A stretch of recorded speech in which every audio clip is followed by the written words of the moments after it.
jollof rice with shredded chicken, chicken suya kebabs and egg stew with fried plantain.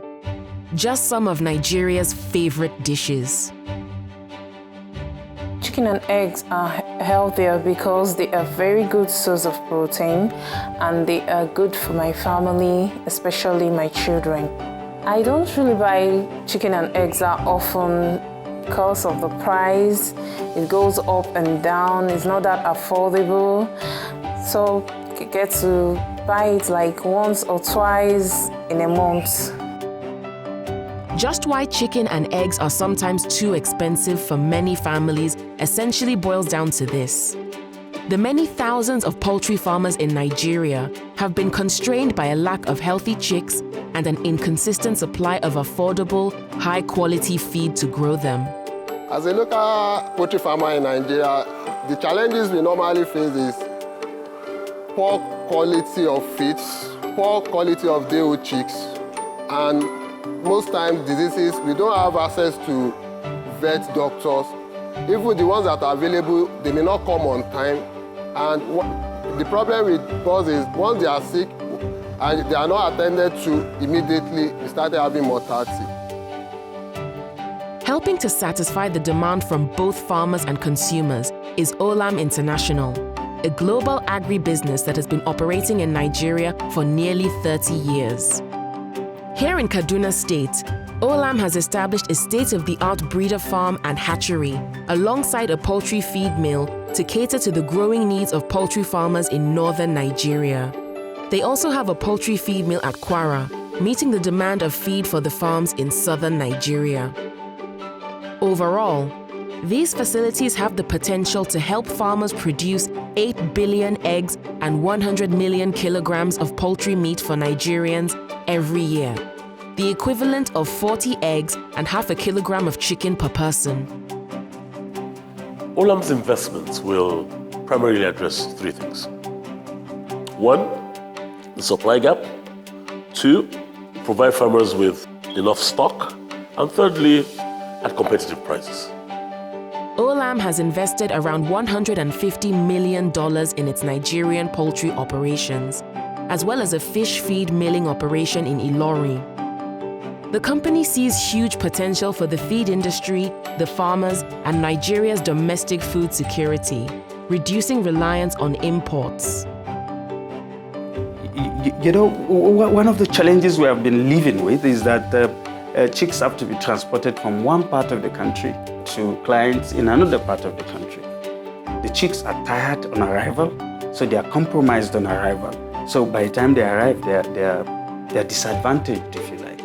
So when we take a carton of chicks, we're actually counting for how many mortalities there are, not the survivors. Poultry farmers in Nigeria have also had limited access to the latest husbandry and welfare techniques. The company has also invested significantly in the veterinary sector to support farmers. An internship of 2 years is being offered to 60 veterinarians from the top 10 Nigerian colleges. In addition, Olam has already trained and placed 22 vets in the field across Nigeria. The vets will train and support over 10,000 local farmers per year on best poultry practices. They will equally highlight the importance of maintaining biosecurity measures to limit the risk of pathogens like salmonella.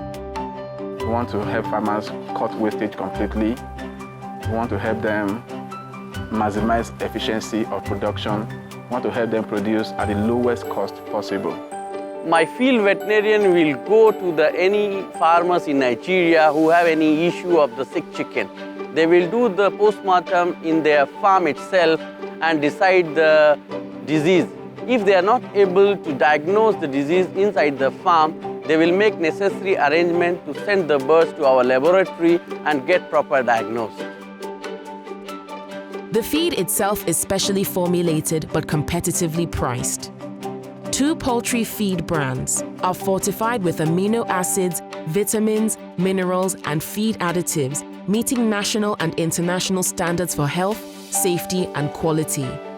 They are produced in state-of-the-art facilities using the latest technology, Olam uses heat-treated mash and pelleted feeds to achieve a high level of microbial safety. One of the main problems in Nigeria is the feed structure of the mesh. With this new technology, we can actually fix this problem. Due to this frequency-controlled grinding line, we can determine the particle size, which is the right size for the animal. It also improves the throughput of the grinding line. The energy cost goes down and it increases the uptime of the mill itself. In addition to corn and soy grown by local farmers, one of the ingredients in the feed is bran. Bran is a byproduct from wheat milling, another significant investment by Olam in Nigeria and more widely across West Africa. Olam's grain business in Nigeria was started in 2010. What we now do is basically produce flour for the bread industries, for biscuit, for noodles. We also make pasta. With this investment and excitement in the sector, Olam anticipates that thousands more jobs could be created for people in rural areas as they see livelihood opportunities as chicken and egg farmers. As many as 150,000 to 200,000 jobs, based on the average farmer employing 4 to 5 people to look after 2,000 chickens. We have invested very heavily on various value chains like rice, like cocoa, cashew, and the latest addition of Olam grains into animal feeds and protein, which will also drive the value chain of soya beans, corn, as well as cassava. You know, I reiterated the fact that food security is very important. And for us here as a nation of almost 200 million people, self-sufficiency is what we crave for. And this project is a major milestone and testimony for that. If I can afford to buy chicken and eggs in a much more affordable prices in the market, I'll be very, very happy.